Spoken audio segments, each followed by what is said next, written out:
Bonjour à vous, chers choisis de Jésus. Pour moi, c'est toujours une nouvelle joie de pouvoir m'entretenir avec des gens qui ont cette soif de Dieu, qui ont ce désir de vivre une relation de plus en plus intime avec notre Dieu. Et pour moi, tous les gens qui nous écoutent là, tout ça et celles, c'est parce que vous avez cette soif-là. Et moi, je considère que c'est un bonheur extraordinaire que le Seigneur nous fait de nous associer à lui, de nous faire grandir dans la foi. Et c'est important que nous puissions le communiquer. Alors pour moi, c'est cette joie-là. Et je demande à l'Esprit Saint de m'inspirer, de vous inspirer aussi, vous aussi, ouvrir vos cœurs afin que tous ensemble, ce matin encore, nous puissions faire un autre petit pas de plus en plus en intimité avec notre Dieu. Et pour m'aider, j'ai Marc qui est avec moi. Alors, je te laisse la parole, Marc. Vous avez remarqué, on a à peu près la même couleur de foulard ce matin. C'est pas arrangé avec le gars des vues, mais moi, je pense que c'est probablement la plus belle couleur. Écoutez, M. Lachance, moi, là, je voulais m'avancer sur une voie aujourd'hui. Puis quand on est un chercheur, des fois, on explore différentes avenues, mais à un moment donné, il y a des données, il y a des éléments qui se présentent à nous. Et cette semaine, j'ai été frappé par deux choses. La première, c'est que on a porté à ma connaissance l'existence d'un nouveau livre, paraîtrait-il, je ne l'ai pas vu, puis je n'ai pas l'intention de le lire non plus, dont le titre c'est « Arrêtez de prier, personne ne vous entend ». Ça m'a turlupiné depuis plusieurs jours parce que, il fut un temps où j'aurais dit « Ouais, c'est un point de vue respectable, acceptable », mais avec ce que je vis depuis certains temps, c'est pour prendre une expression bien québécoise, ça me gosse. Ça me gosse parce que cette semaine, j'ai un dossier qui avance pas comme je voudrais. Puis là, tu sais, j'ai dit, qu'est-ce que je fais? Puis là, je veux essayer de mettre tout mon poids pour que ça avance comme je veux. Mais je me rends compte que même mon poids n'y parvient pas. Alors, on était en voiture avec Audrey cette semaine, puis à un moment donné, là, j'avais les mains sur le volant. Là. J'ai pratiquement arraché le volant avec mes ongles, là, tellement ça marchait pas. Puis à un moment donné, j'ai dit non, t'as peu. J'ai dit là, on laisse aller ça. On va dire au Seigneur, écoute, sais-tu quoi? Ça m'appartient plus. Ça t'appartient. Et après ça, j'ai ressenti une espèce de chaleur, de réconfort. Alors, je me suis dit, ça peut pas être vrai que personne ne nous entend. Là. Et là, je voulais vous parler de ça ce matin parce que même, je pense que ça vient au cœur de ce que vous avez vécu et fait là-dedans. Alors, je veux vous entendre et je veux vous questionner là-dessus. Oui. D'abord, premièrement, là, quand on dit que personne ne nous entend, là, c'est parce que la personne n'est pas branchée. Tu sais, c'est un peu la même chose qu'avec un poste de radio ou de télévision. Il y a bien beau jouer. Moi, si je n'ai pas de récepteur, ou si mon récepteur est fermé, j'entends rien. Selon moi, il ne se passe rien. Mais est-ce que c'est parce qu'il ne se passe rien? C'est pas parce qu'il se passe quelque chose, mais c'est mon récepteur qui ne fonctionne pas. Alors, la personne qui écrit ce livre-là, c'est qu'elle a un véritable problème de récepteur qui n'est pas ouvert, qui fait qu'elle n'a pas pu faire l'expérience d'un Dieu. Et on va lui demander justement que tous ces gens-là, puis souvent que ce sont des gens qui souffrent et puis qui ont été soit blessés par leur enfance et tout ça, qui puissent faire cette expérience d'un Dieu qui est amour, qui nous entend, qui répond à nos appels au complet, comme tu l'as fait cette semaine. Parce que moi, j'ai fait tellement d'expériences que je suis obligé de dire que si je ne croyais pas, je serais un idiot. Bon, ça ne veut pas dire que je ne dis pas que ceux qui ne croient pas sont des idiots, là. Interprétez pas mal ma parole. Mais je dis que moi, si je ne croyais pas, avec tout ce que j'ai vécu, les événements qui se sont précipités les uns les autres, il y en a, on pourrait en parler pendant des semaines et des mois. D'ailleurs, à l'heure actuelle, là, même au niveau de la Fondation, là, on est rendu au-delà de 1000 témoignages qu'on a reçus des gens qui vivent des transformations. Est-ce que c'est toute l'imagination, ça? C'est toute l'illusion? Ben voyons donc. Hein? On voit bien que c'est une réalité. C'est qu'on a un Dieu qui est agissant, mais faut-il qu'on lui laisse l'occasion d'agir et on lui donne l'occasion, justement, à travers nos oui. Hein? C'est ce que tu as fait, d'après ce que j'ai compris, là. Tu as donné ton oui, Puis, même si ça n'a pas changé quelque chose, des fois au début, ça l'a changé, ça a pacifié ton cœur. Ah oui, oui, absolument. Oui, puis c'est instantané, là. Ben oui, ben oui, oui. Ça prend pas 3 jours, là. Pas besoin de remplir un formulaire, pas besoin d'avoir une application Facebook pour ça, là. Puis de demander un rendez-vous. Pas besoin de demander de rendez-vous, c'est instantané. Mais ce que je réalise, c'est qu'il faut se mettre dans une disposition. Exactement. Et ça me rappelle tellement, à un moment donné, on était en Espagne, au JMJ de Madrid. Puis Audrey s'en souvient. Et à un moment donné, on visite la cathédrale de Madrid. Et c'est beau. La cathédrale espagnole, là, c'est assez difficile à battre. Et il y a des gens qui viennent... D'où est-ce qu'ils venaient, Audrey? Ils venaient de Madrid. C'était des Espagnols. Et là, ils chantent, ils ont une guitare dans l'église, puis ils chantent, puis c'est beau. Alors, à un moment donné, il y a un type qui m'approche en pleurs et qui demande à la fille qui est avec lui de traduire, parce qu'il ne parle pas anglais. Puis moi, mon espagnol, est assez rudimentaire. Alors là, il demande à la fille de dire que la Vierge lui avait dit de me dire qu'elle m'aimait. Mais il vient me dire ça à moi, là. Ouais. Là, au début, j'ai dit, oh, je pense qu'il a peut-être pris un petit peu trop de café à matin, lui, là. Mais il a continué et il faut être dans une disposition. Puis après ça, ben, comme bien du monde, j'ai pris ça, j'ai mis ça dans une petite boîte à souvenirs. J'ai dit, bon, ben, c'est un moment que j'ai vécu en Espagne. Mais là, en faisant un peu la généalogie de mon expérience, je réalise que c'était quelque chose dans ma vie. Mais c'était le jour de ma fête en plus. C'était le jour de mon anniversaire. Oui. Puis, tu sais, il est venu me voir pour me dire que la Vierge m'aimait, qu'elle était avec moi. Puis que, bon, j'avais des difficultés un peu avec ma mère à ce moment-là. Il y a des choses qui n'ont pas toujours été rose-rose. Alors, côté maternel, c'était pas facile pour moi. Puis, le jour de sa fête, ben, on pense un peu plus à ses parents. Alors, ça m'a frappé cette journée-là. Mais là, j'étais pas à ce moment-là dans une disposition de dire un oui complet à l'abandon puis à couper les amarres. Et là, je m'aperçois que il y avait des grains qui avaient été semés. Là. Exactement. Exactement. Et puis, elle te l'a dit à travers ce type-là. Oui. Puis, elle te le dit aussi, et le Seigneur te le dit aussi, à travers tes enfants, à travers Audrey, à travers les gens qui nous écoutent et qui nous ont envoyé des beaux compliments à ton sujet. Ils viennent te dire eux aussi que c'est le Seigneur qui t'aime. Mais il me le dit aussi à travers vous. Ben oui. Alors, et là, vois-tu, c'est que... Et j'aimerais, moi, saluer d'une façon spéciale, tu permets? Oui, allez-y. Colombe de la Beauce. D'abord, j'ai reçu une belle petite tête de la Beauce. Puis moi, quand ça vient de la Beauce, ça me touche. D'une façon particulière, parce que mes parents étaient beaucerons. Voilà. De la Beauce du Québec, là. Et puis, mon père de Saint-Benoît-à-Labre, ma mère de Saint-Honoré de Châtelet. Alors, quand ça vient de la Beauce, ça me fait chaud au cœur. Et cette Colombe nous demande, elle pose une question. Elle nous suit sur Facebook Live. Puis elle dit, est-ce que moi, je fais un cheminement avec la divine volonté, puis là, vos oui nous aident à faire de la divine volonté, là, puis j'aimerais peut-être vous entendre un peu là-dessus. Et puis après ça, il y avait une dernière question.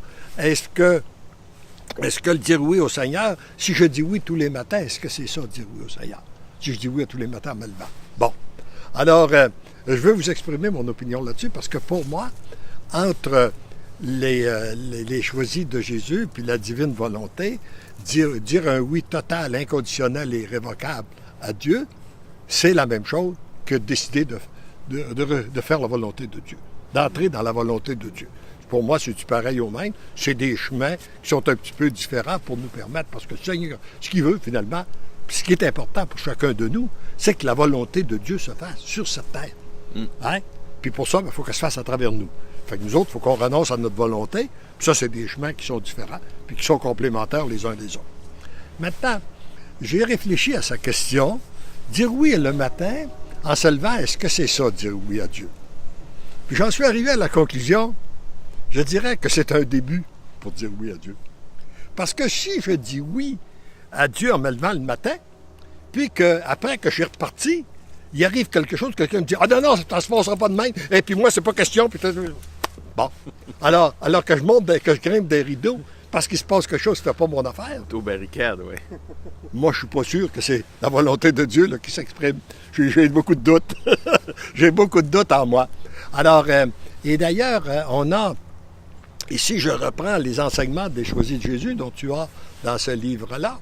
Il y a 3 oui qui nous sont enseignés pour entrer en relation avec Dieu. Oui, je suis tout petit. Oui, je sais que tu m'aimes. Oui, j'accueille tes grâces. À chaque fois qu'on répète ça, ça nous permet d'entrer dans une meilleure relation avec Dieu, reconnaître notre petitesse devant Dieu, parce qu'on a déjà parlé de l'orgueil, là, et puis l'importance de la petitesse, puis oui, je sais que tu m'aimes. J'accueille ton amour, je ne le mérite pas, c'est sûr que je ne le mérite pas, mais je l'accueille. Et puis, oui, j'accueille tes grâces. Bon, donc on a parlé hier au soir de ne pas avoir un parapluie sur la tête qui nous empêche d'accueillir ses grâces. Un paragraphe. Un paragraphe, oui, c'est ça. Merci de me corriger. Une chance, t'es là. Non, mais c'est parce que c'est un mot qui nous a marqué pendant toute la semaine. Et on parle souvent de vous pendant la semaine entre les lives, Audrey et moi. On a des discussions assez fantastiques. Et paragraphe, ça, c'est maintenant dans notre vocabulaire. Mais vous savez, j'ai l'impression que c'est plus... Quand on dit oui, c'est facile de dire oui quand ça va bien. Quand tu prends une marche dans la nature, puis que tu contemples la beauté, les couleurs, facile de dire oui. Mais c'est quand il y a des difficultés. C'est quand il y a des choses qui viennent nous chercher, nous déplaire, qui nous poussent dans nos retranchements. Et là, quand dire oui, ça, c'est un défi. Et là où on a la plus belle explication, c'est quoi dire oui? Moi, que je trouve, en tout cas, là, où je suis le messager, c'est dans ce livre-là, au message numéro 86. Alors, il y a plusieurs... C'est quoi dire oui à Dieu? On nous le donne. C'est important qu'on les reprenne, qu'on les repasse, qu'on les approfondisse. Alors, dire oui à Dieu, c'est d'abord dire oui, puis je vais vous les donner verbalement. Je pense que je peux de mémoire. Alors, je peux peut-être en oublier un ou deux, mais en tout cas. Et parce que dire oui à Dieu, c'est dire oui au Seigneur pour ce que je suis. Ça, c'est le premier oui. Parce qu'un des grands problèmes qui nous bloque, là, le paragraphe dont tu parles, c'est quand je ne m'accepte pas moi-même. C'est de dire au Seigneur, tu t'es trompé quand tu m'as créé, là. Hein? Tu aurais dû me faire plus beau, hein? Tu aurais dû me faire plus grand, tu aurais dû me faire plus intelligent. Non, Seigneur ne s'est pas trompé. Et nous sommes tout simplement, nous sommes des êtres comme... Et s'il y a des choses que nous n'aimons pas dans notre création, c'est que nous sommes des êtres inachevés. Puis lui, il vient parfaire sa création. Mais pour qu'il vienne parfaire sa création en moi, il faut que je lui donne la liberté d'agir, parce qu'il ne me prend pas de force. Donc, dire où est-ce que je suis. Puis après ça, dire oui, le deuxième oui, c'est dire où est-ce que sont les autres. Alors, si je ne suis pas une erreur de ma création, bien, mon épouse non plus, mes enfants non plus, mon voisin non plus. Hein? Alors donc, c'est dire oui à ce que sont les autres tels qu'ils sont. Apprendre à les aimer tels qu'ils sont, sans vouloir les changer. Le Seigneur, c'est son travail à lui d'échanger. Moi, mon travail, c'est de les accueillir comme ils sont. Pas facile de ne pas vouloir ça, c'est le deuxième oui. Hein? Puis après ça, c'est dire oui à la situation dans laquelle tu te trouves. Alors, tu es une personne en santé, tu dis oui au Seigneur d'être en santé. Tu es malade, tu dis oui au Seigneur d'être malade. Tu es marié, tu dis oui au Seigneur d'être marié. Tu es seul, tu dis oui au Seigneur d'être seul. Hein? Tu as un bon compte de banque, tu dis oui au Seigneur d'en avoir un. Tu n'en as pas, tu dis oui au Seigneur de ne pas en avoir. Et puis, c'est comme ça, on peut continuer comme ça indéfiniment. Dire oui au Seigneur dans la situation dans laquelle tu te trouves aujourd'hui, maintenant. Puis après ça, c'est de dire oui au Seigneur pour les événements qui se présentent à toi. Comme tu me racontais ton petit événement là, qui te frustre, ben là, c'est de dire oui au Seigneur. Puis moi, là-dedans, là, il y a une prière que j'ai... il y a une façon que j'ai changé ma façon de penser, puis d'agir aussi envers le Seigneur. C'est que pendant nombre d'années, je posais des pourquoi, Seigneur. Pourquoi, Seigneur, que ça m'arrive? Pourtant, il me semble que je suis un bon gars, je te prie, je vais à la messe, mais pourquoi que ça m'arrive? Bon. Et je me suis aperçu que dans mon pourquoi, il y avait un petit reproche que je faisais au Seigneur. Alors j'ai dit non, je ne pose plus de pourquoi. J'accueille la situation, puis je dis, Seigneur, ouvre mes yeux, ouvre mes oreilles, ouvre mon intelligence, ouvre mon esprit, ouvre mon cœur, afin que je puisse bénéficier de cet enseignement-là que tu me donnes à travers cet événement que je ne comprends pas. Et ça change toute l'affaire. Hein? Puis après ça, c'est de dire oui au Seigneur pour reconnaître notre impuissance. Savoir que sans lui, nous sommes impuissants. Hein? Ça nous permet de pouvoir accepter nos petites bêtises. Et puis, dire oui au Seigneur pour se laisser dépouiller. Parce qu'un des grands problèmes, c'est nos attaches. Puis nos attaches, elles sont nombreuses. Ça peut être des attaches au niveau de notre intellectuel. Qu'est-ce qu'on a appris? J'y tiens comme la prunelle de mes yeux. Et qu'est-ce que j'ai? Et puis, etc. Les amis, les biens matériels, il y a une multitude d'attaques. Notre réputation, notre image, etc., etc. Alors, il faut dire oui à ça, à la perte de tout ça, si c'est sa volonté. Accepter de se laisser dépouiller si c'est sa volonté. C'est l'esprit dans lequel on doit être. Puis j'ai remarqué que sur ce plan-là, il y a des fois, quand on lui donne un oui au dépouillement, il nous en donne davantage. C'est parce qu'il veut nous en donner davantage. Il ne peut pas qu'on s'y attache. Il veut qu'on lui donne un oui à se laisser dépouiller, puis lui, c'est pour nous combler. Tu vois, je l'ai vécu à quelques occasions dans ma vie, ça. Et puis, je le vis encore. T'sais. Alors donc, dire oui à se laisser dépouiller. Et puis, dire oui aussi au Seigneur à se laisser transformer.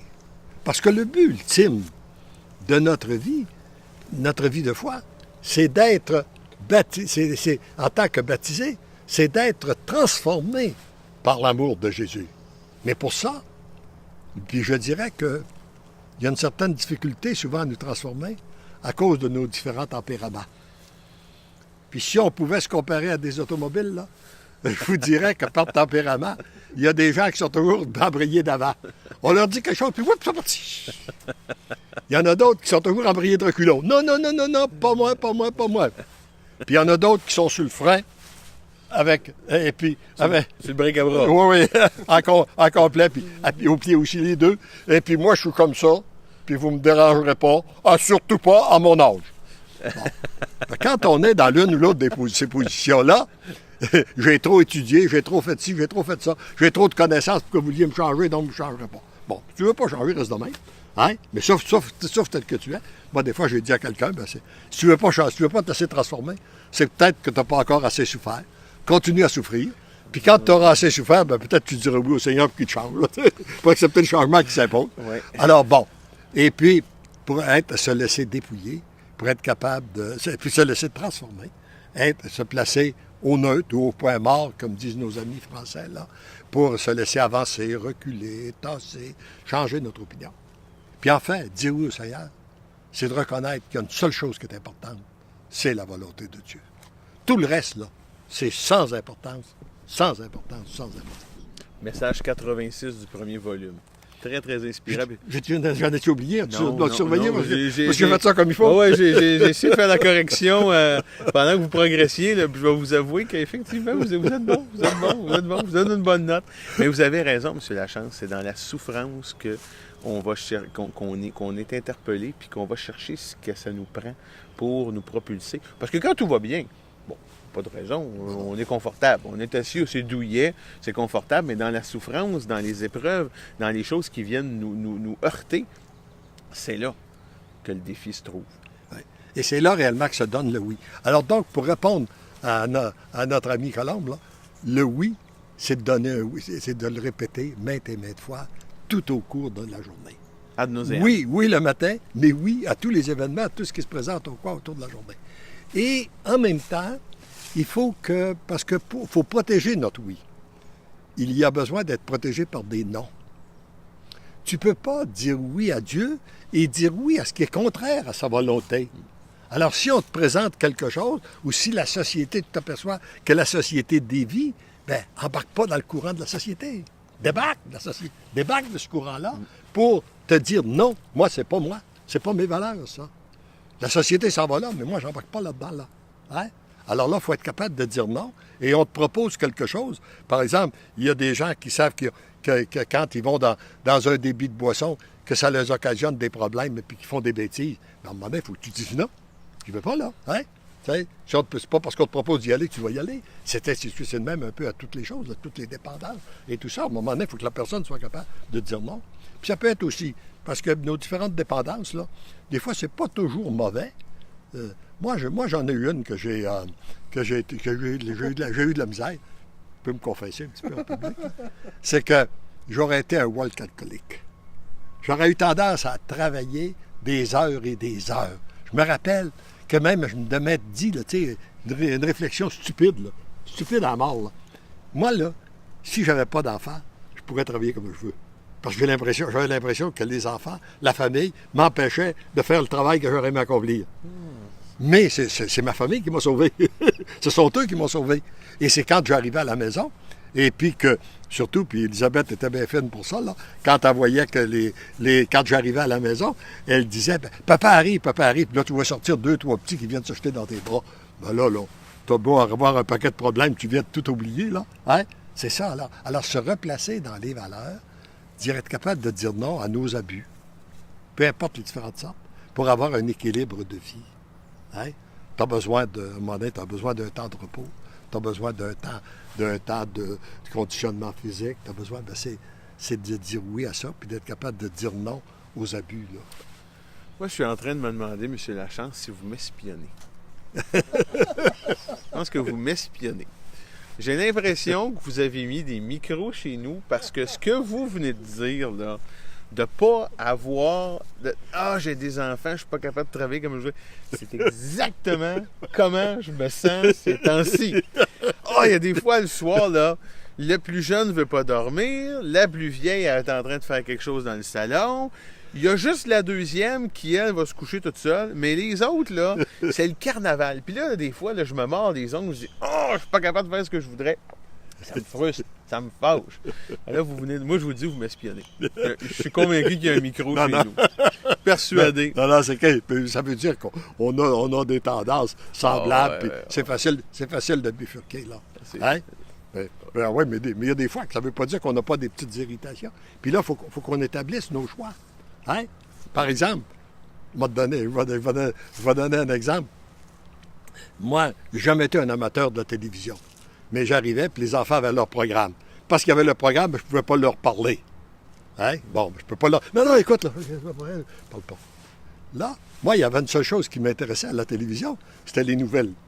Fait que quand j'arrivais dans les nouvelles, « Papa! Je voudrais te dire... Ouais. Définitivement, il y a des points communs à plusieurs niveaux. Alors là, oublions les nouvelles. Là. Oui, écoute, je vais t'écouter. Là. Mais vous n'aviez pas l'avantage des nouvelles 24 heures qui reviennent tout le temps. Non, dans ce temps-là, on avait des nouvelles à temps faiseur fixe. C'était le bulletin fixe, puis après ça, ou bien tu le prenais à, je me rappelle pas, à 7 heures, là, puis ou bien à 6 heures, puis après ça, à 10 heures le soir. Et puis... c'est fou, hein? Plus ça change, plus c'est pareil. Est-ce qu'on a des commentaires? Audrey, viens nous lire des commentaires. Avec plaisir.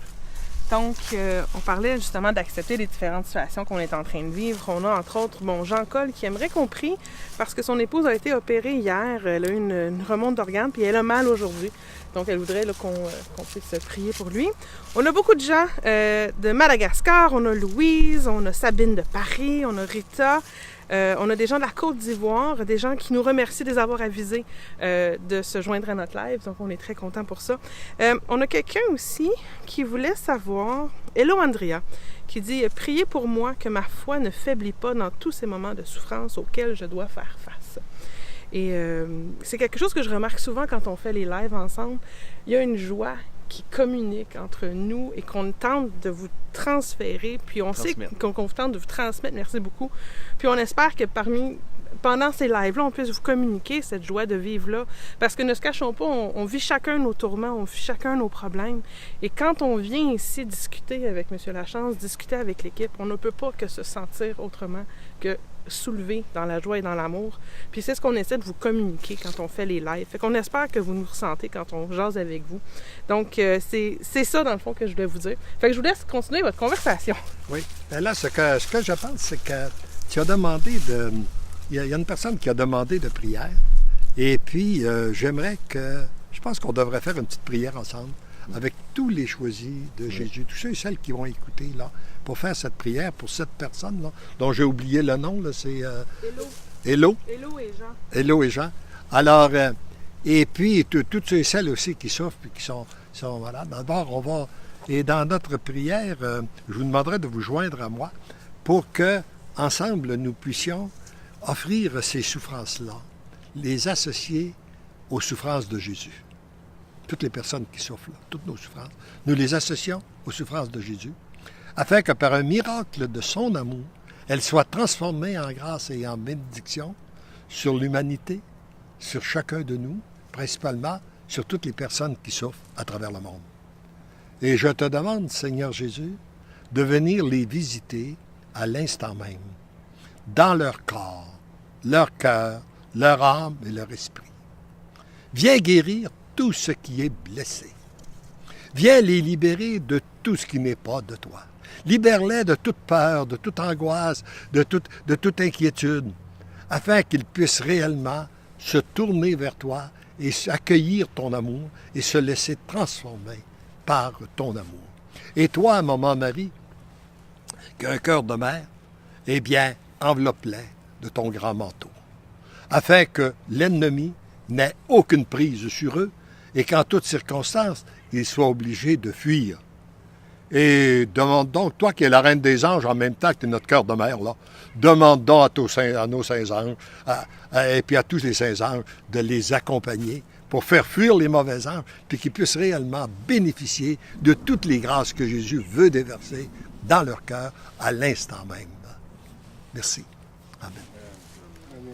Amen. Oui, c'est important parce qu'effectivement, il y a des gens autour qui ont des souffrances, qui vivent des choses, et on est avec eux dans la pensée et surtout dans la prière.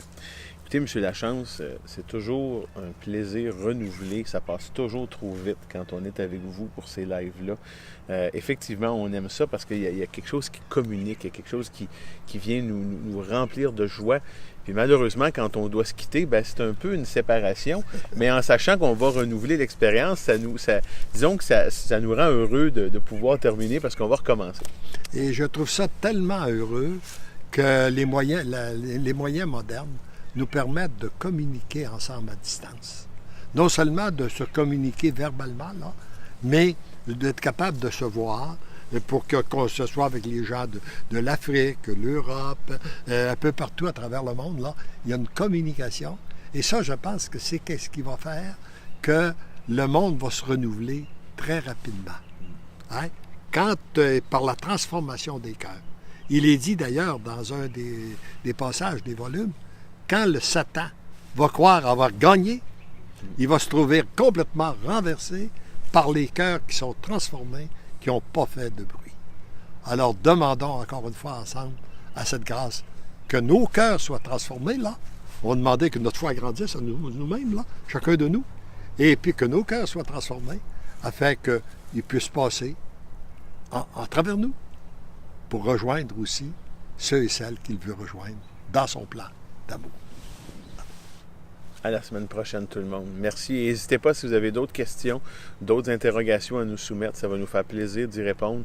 Puis M. Lachance aime toujours ça, de pouvoir aller plus en détail dans vos questions, vos commentaires et vos cheminements, quoi. À la semaine prochaine.